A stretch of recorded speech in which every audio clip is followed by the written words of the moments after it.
Hello everyone, एक बार फिर से आप सभी का स्वागत है आज़ाद यूपीएससी एकेडमी में। आज हम यहाँ पर करंट अफेयर्स के टॉपिक्स को लेकर चर्चा करेंगे। ये आपकी परीक्षाओं के संदर्भ से बहुत ही महत्वपूर्ण टॉपिक्स हैं जो कि एग्ज़ाम में पूछे जा सकते हैं। आज यह इसी के अंतर्गत कुछ नई योजनाओं, कुछ नए चर्चाओं, कुछ नए विषय वस्तुओं को हम यहाँ पर लेकर आए हैं। तो चलिए देखते हैं आज के कुछ महत्वपूर्ण टॉपिक्स को लेकर। पहला आज का टॉपिक है एस्पायर पोर्टल। एस्पायर पोर्टल क्या है, इसके बारे में जानते हैं।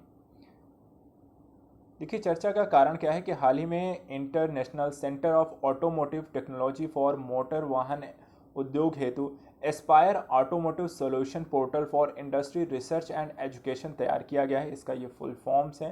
तो यहाँ पर मूलतः ऑटोमोबाइल सेक्टर्स के लिए इसको यहाँ पर प्रारंभ किया गया है। परिचय के संदर्भ में यहाँ पर देख लेते हैं कि भारत सरकार के भारी उद्योग के द्वारा विभिन्न क्षेत्रों में नवाचार, अनुसंधान एवं विकास तथा उत्पाद को बढ़ावा देने के लिए ये अभियान शुरू किया गया है। इस मिशन से प्रौद्योगिकी के रूप में ई पोर्टल का विकास किया जाएगा, जहां सूचना विनिमय एवं नवाचार प्राप्त हो गया है। इसके अतिरिक्त इस पोर्टल पर समस्या का निदान चाहने वाले तथा समस्या निदान में सक्षम व्यक्ति भाग लेंगे।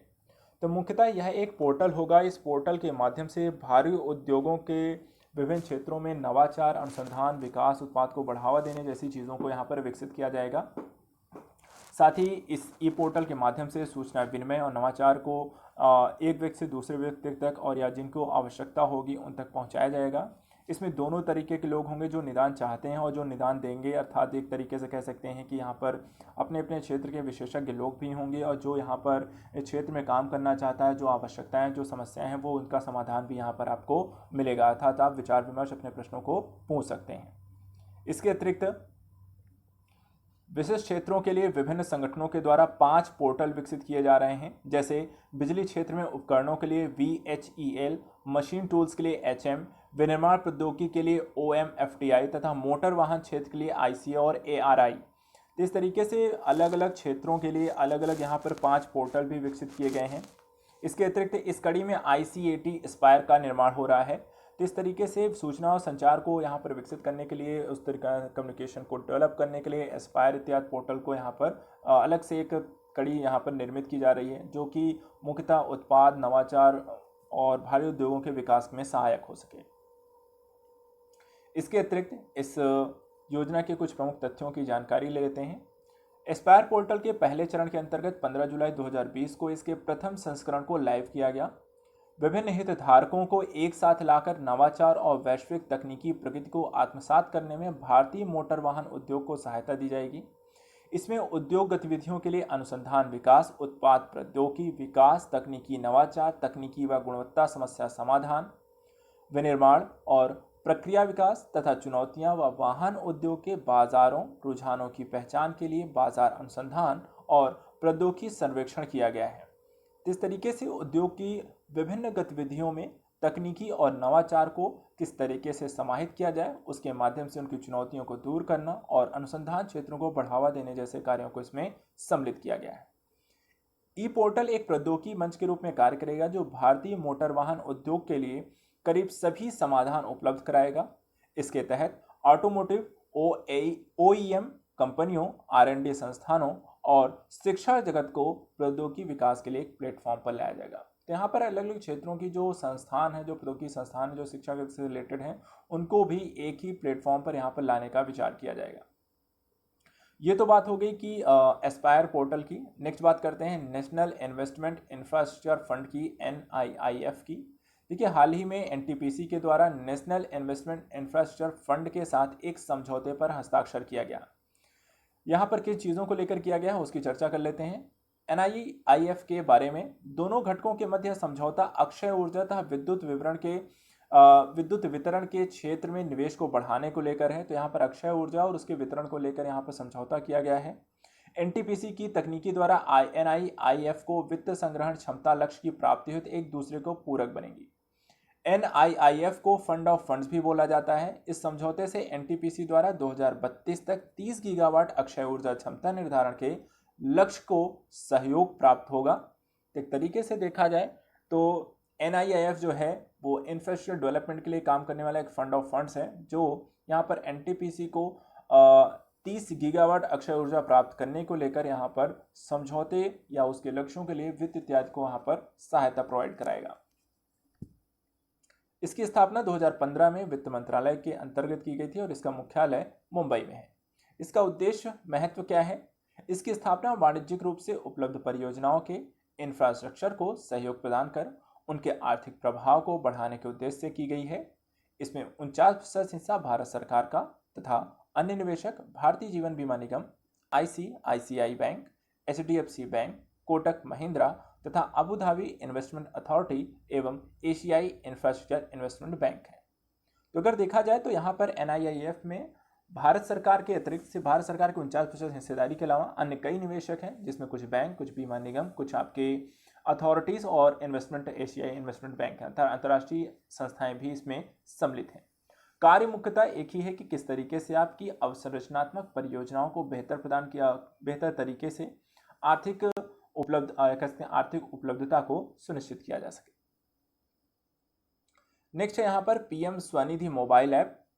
तो PM स्वनिधि मोबाइल जो ऐप है ये हाल ही में स्ट्रीट टेंडरों के लिए बेसिकली स्ट्रीट जो वेंडर्स होंगे उनके लिए माइक्रो क्रेडिट सुविधाएं उनके घर तक पहुंचाने के लिए PM स्वनिधि का मोबाइल ऐप जारी किया गया है। इसके बारे में यह ऐप डिजिटल प्रौद्योगिकी के उपयोग को बढ़ावा देगा। साथ ही यहाँ पर स्ट्रीट वेंडरों के ऋण आवेदनों की प्रोसेसिंग के लिए ऋण प्रदाता संस्थाएं और उनके फील्ड कार्यकर्ताओं को एक डिजिटल इंटरफेस प्रदान किया जाएगा।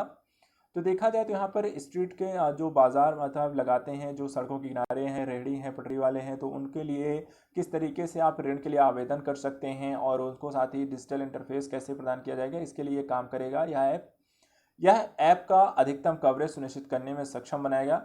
तो इस ऐप के माध्यम से योजना जो है जिससे कि हम स्ट्रीट वेंडर्स को वहाँ पर ऋण इत्यादि की सुविधा प्रदान कर सकें, उसके माध्यम से ये ऐप कार्य करेगा। इस ऐप में PM स्वनिधि के वेब पोर्टल के जैसी ही सभी सुविधाएं हैं, जिसे आसान पोर्टेबिलिटी की सुविधा के साथ जोड़ा गया है। मोबाइल ऐप जारी करने से स्ट्रीट वेंडरों तथा कागज रहित अपकोन क्रेडिट सुविधाओं की डिजिटल पहुंच को बढ़ावा व योजना के कार्यान्वयन की रणनीति को गति मिलेगा। साथ ही यह योजना आवास और शहरी मामलों के मंत्रालय ने PM स्वनिधि योजना को 1 जून 2020 को लॉन्च किया था। तो यह योजना 1 जून 2020 को लॉन्च की गई है। इसका उद्देश्य क्या है? रेहड़ी पटरी वालों को अपनी आजीविका शुरू करने के लिए सस्ती पूंजी ऋण उपलब्ध कराना। PM स्वनिधि योजना के तहत रेहड़ी पटरी वालों के लिए एक विशेष माइक्रो क्रेडिट सुविधा प्रदान की जाएगी। इस योजना के तहत रेहड़ी पटरी वाले 10,000 रुपये तक की पूंजी ऋण ले सकते हैं, जिसे 1 वर्ष की अवधि में मासिक किस्तों में चुकाना है। इस योजना के द्वारा देश भर में लगभग 50 लाख रेहड़ी पटरी वालों को फायदा मिलने की उम्मीद है। यह योजना 24 मार्च 2020 और उससे पहले शहरी क्षेत्रों में स्ट्रीट टेंडरों से सभी रेहड़ी पटरी वालों के लिए उपलब्ध कराया जाएगा। इस तरीके से यदि हम बात करें तो यह योजना मुख्यतः रेहड़ी पटरी वालों की जीविका को बेहतर करने, उनको माइक्रो क्रेडिट सुविधा प्रदान करने, 10,000 तक रुपए यहाँ पर उनको ऋण के रूप में दिए जाएंगे, जो 1 वर्ष की अवधि में उन्हें मासिक किस्तों में चुकाना है, अर्थात एक साथ उन्हें वापस भी नहीं करना है। आंकड़ा यह है कि कम से कम 50 लाख रेहड़ी पटरी वालों को इसके अंतर्गत यहाँ पर सम्मिलित किया जाएगा, उनको इस तरह की वित्तीय सहायता प्रदान की जाएगी और ये शहरी क्षेत्रों में और ग्रामीण क्षेत्रों में दोनों में यहाँ पर इसको लागू करने की योजना है, जो 24 मार्च 2020 से तक यहाँ पर इनको उपलब्ध कराई जाएगी। तो इस तरीके से यहाँ पर ये कार्य यहाँ पर संपन्न हुआ। ये अगली बात है यहाँ पर 4 धाम 12 मासीय सड़क परियोजना जो भारत सरकार के द्वारा हाल ही में घोषित की गई है। चर्चा कारण कि हाल ही में वीडियो कॉन्फ्रेंस के माध्यम से उत्तराखंड में 4 धाम सड़क परियोजना की समीक्षा की गई है। इस समीक्षा के अंतर्गत यदि हम बात करें तो यहाँ पर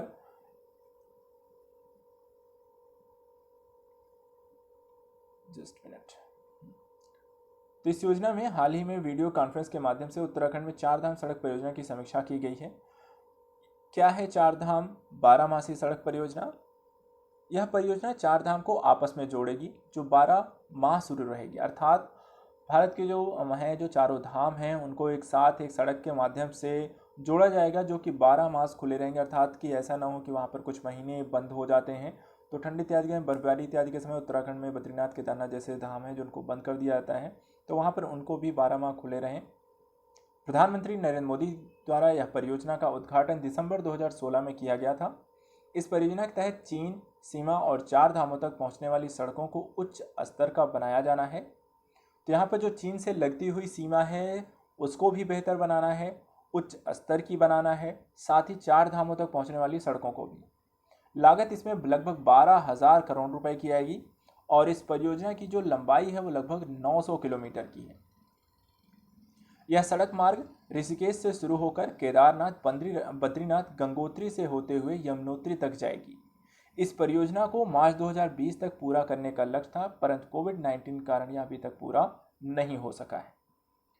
तो यहाँ पर ये आप देख सकते हैं कि जो सड़क बनने की जो जैसे यहाँ पर जो मार्ग हैं आपको कैसे जुड़ेगा, तो ऋषिकेश से फिर खरासू, यमुनोत्री, फिर वहाँ से गंगोत्री आपको जाएगी। इसी तरह ऋषिकेश से आते हुए इधर रुद्रप्रयाग से होते हुए बद्रीनाथ निकल जाएगा। साथ ही रुद्रप्रयाग से केदारनाथ को इंटरकनेक्ट किया जाएगा और पिथौरागढ़ और टनकपुर को यहाँ पर आप देख सकते हैं इस तरीके से यहाँ पर इनको इंटरकनेक्टेड यहाँ पर सड़क यहाँ पर विकसित की जाएगी।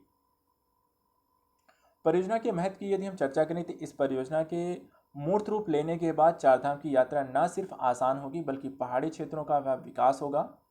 यह परियोजना चारों धाम को जोड़ेगी, पर्यटन को बढ़ावा मिलेगा और चीन सीमा से नजदीक कारण इस महामार्ग परियोजना का रणनीतिक महत्व भी है, क्योंकि हमने देखा है हाल फिलहाल में चीन के द्वारा कुछ आक्रामक रणनीतियां अपनाई गई हैं लद्दाख इत्यादि के क्षेत्रों में, जिसके लिए बहुत ज़रूरी हो गया है कि भारत के सीमावर्ती क्षेत्रों में एक अच्छी रणनीतिक परियोजनाओं का विकास किया जाए, उन्हें बेहतर कनेक्टिविटी प्रदान की जाए, जिसमें ये परियोजना भी कहीं ना कहीं एक बेहतर और प्रभावी भूमिका निभा सकती है।